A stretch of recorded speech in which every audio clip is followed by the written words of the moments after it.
Cette vidéo, elle est pour toi. Si tu as déjà pris des coups, à reculer sans savoir où aller, à être dans le feu, et une fois que tu es coincé, ton coach te balance. Arrête de reculer tout droit.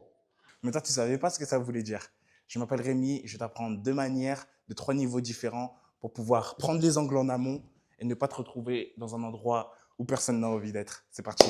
Juste avant de vous présenter les techniques de niveau facile, moyen, difficile, je pense que c'était important de vous parler de la notion de prise d'angle pour que vous compreniez pourquoi c'est important de ne pas reculer tout droit. Si ça ne vous intéresse pas, je vous mets le timer là et comme ça, vous pouvez directement aller aux techniques de sortie. La notion de prise d'angle. Donc, il faut considérer que votre adversaire, il a une ligne droite comme ça. Là, pour le coup, je me tiens vers vous. Mes épaules, mon pied, ma tête est alignée vers vous. Ça veut dire que là, ça va être ma position la plus simple pour avancer et envoyer des coups. Et je peux avancer très rapidement. Il y a même des exercices de coordination. On apprend à avancer sur l'adversaire, justement tout droit. Et comme ça, si lui recule tout droit, il ne va pas s'arrêter de prendre des coups. Pour pouvoir esquiver ça, on dit que, ça c'est les Américains qui ont fait cette étude, ils disent qu'il ne faut pas reculer de plus de 2 pas. 2 pas, c'est quoi? C'est 1, 2. Là, je suis obligé de prendre mon angle. Si je fais un troisième, je me retrouve un petit peu coincé et regardez, quand je vais par exemple faire une sortie que je vous montrerai après, hop, je suis un peu embêté par les cordes. C'est un peu la position générale de partout, même si je me trouve ici, que je recule, 1, 2, là, je sais qu'il faut que je prenne un angle. Voilà. Prendre l'angle, ça va être sortir du coup de la ligne qui est très simple pour votre adversaire pour vous envoyer des coups. Il va devoir se réadapter. Si vous avez tourné un petit peu par là, il va devoir lui aussi se tourner par là. Et pendant ce petit laps de temps, vous n'allez pas prendre de coups. Donc vous allez pouvoir un peu plus réfléchir, voir sa position, voir s'il a fait une erreur. Parce que du coup, quand lui, il va vous chasser, vous cadrer, il va faire des erreurs. Vous allez pouvoir le contrer, etc. Et là, du coup, il y a le jeu de la boxe qui reprend. Mais s'il vous envoie tout droit et vous vous reculez tout droit, là, c'est pas de la boxe, c'est un massacre. Premier niveau, le niveau facile. Donc là, vous reculez 1, 2. Et là, ce que je vais vous demander, c'est d'avoir vos pieds sur la même ligne horizontale. Peu importe du côté où vous allez parler, du côté où vous allez partir, il faut que vous ayez vos pieds sur une ligne à peu près horizontale. Ce qui fait que vous vous barrez du côté que vous voulez en arc de cercle autour de votre adversaire.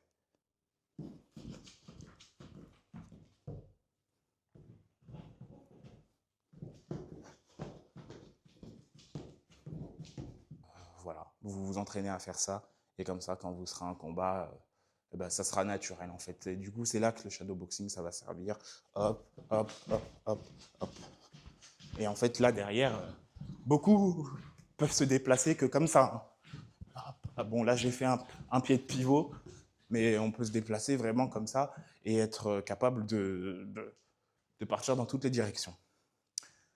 Deuxième technique de niveau facile, on recule, on n'a pas réussi à prendre l'angle, on est coincé dans les cordes, et là, c'est très simple. Si votre adversaire ne vous envoie pas de coups, vous avancez pas, vous tentez pas de partir. Parce que, à peine vous allez tenter quelque chose, au moindre appui que vous allez faire, il va envoyer. Tant qu'il n'envoie rien, vous faites rien. Vous restez comme ça, bien protégé, mais par contre, sachez qu'il va envoyer. Dès qu'il envoie un coup, bam, vous accrochez. Vous accrochez, vous tournez, va y avoir break, un pas pour reculer et vous serez de nouveau bien passé. Bam, bam, il m'a bloqué. Hop, ça peut être dans le coin, ça peut être dans les cordes. Hein. Il m'a bloqué.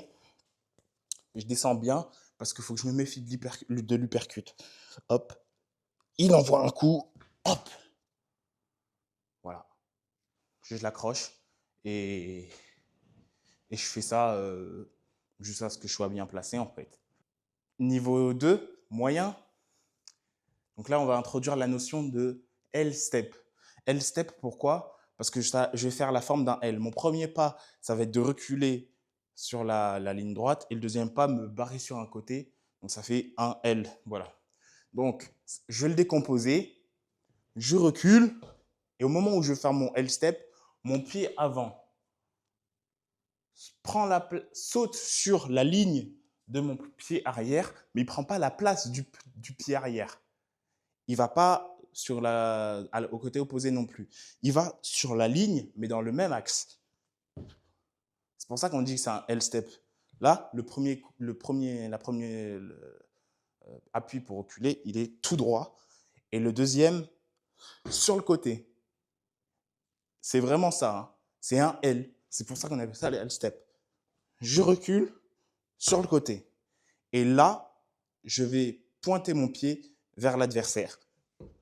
Et je vais avoir besoin de jouer avec ma hanche et me mettre sur la pointe des pieds à l'arrière pour bien retrouver mes 60% à l'arrière, 40% à l'avant. Donc là, je recule. Hop. Et là, je suis prêt.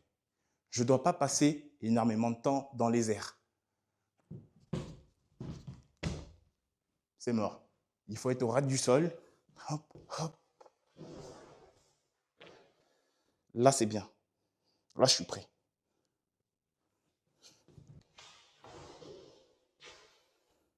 Voilà.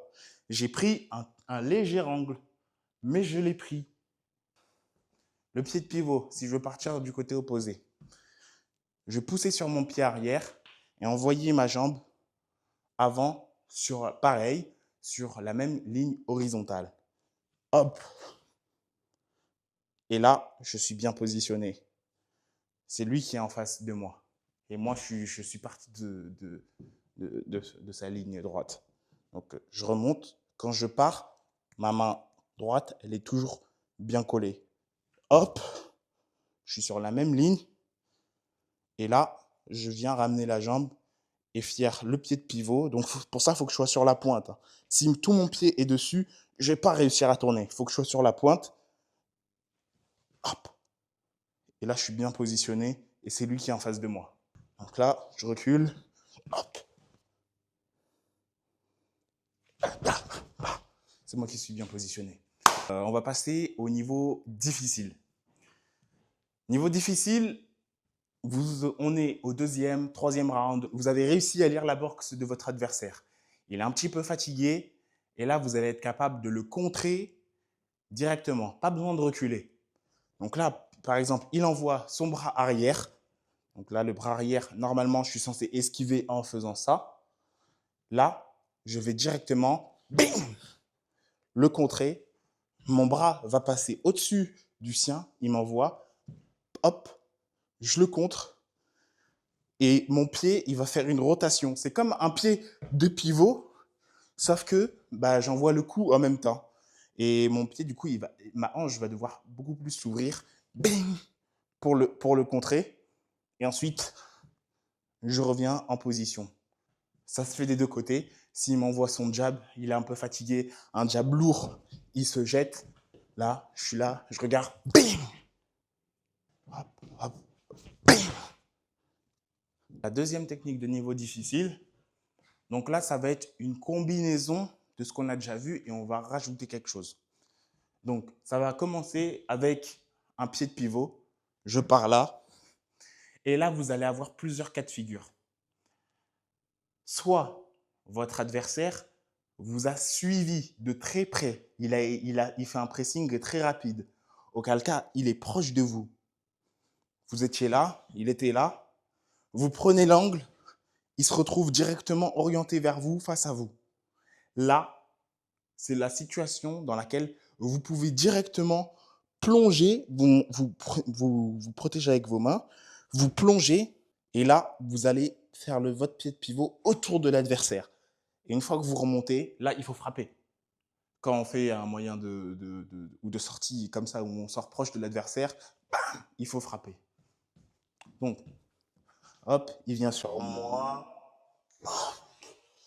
Là. Oh. Et ensuite, c'est moi qui le suis. Deuxième moyen, là, on est toujours sur cette même technique. Je fais mon pied de pivot. Et là, lui, il a suivi, mais il est allé un petit peu trop loin. Il s'est trop jeté.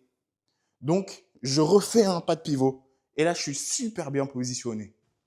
Les pas de pivot, ça peut, en fonction du placement de l'adversaire, voilà, ça peut se répéter. Troisième chose, un petit pas croisé décroisé, ça, attention, il faut faire ça uniquement si vous êtes beaucoup plus léger que l'adversaire et qu'il ne suit pas. Vous pouvez le, le feinter pour l'amener dans une direction dans laquelle vous n'allez pas aller. Vous voyez qu'il est un peu sur votre gauche, tout petit peu. Vous lui faites croire que vous faites un pas de pivot sur la gauche. Comme ça, là, lui, il se dit « Ah, super !» Il va vous voir comme ça, il va vous attaquer. Une fois que lui envoie, bam, vous croisez des croisés. Et ça va très vite. Donc là, hop, hop. Il arrive vers moi. Je pivot. C'est joli, c'est beau. Si vous êtes contre quelqu'un qui n'est pas assez rapide, pour les juges, c'est de la belle boxe. Et je vais vous faire une petite session où j'utilise un peu toutes les sorties que je vous ai montrées. Comme ça, vous voyez en action ce que ça donne. Hop. Hop. Hop.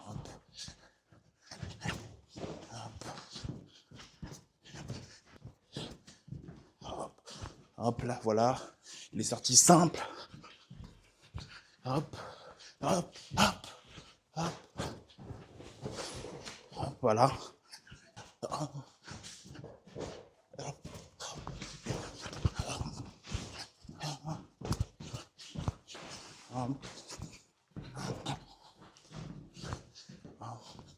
Hop, là, il m'a bloqué.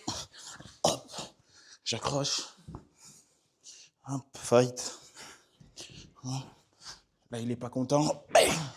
Il s'est jeté. Hop. Hop.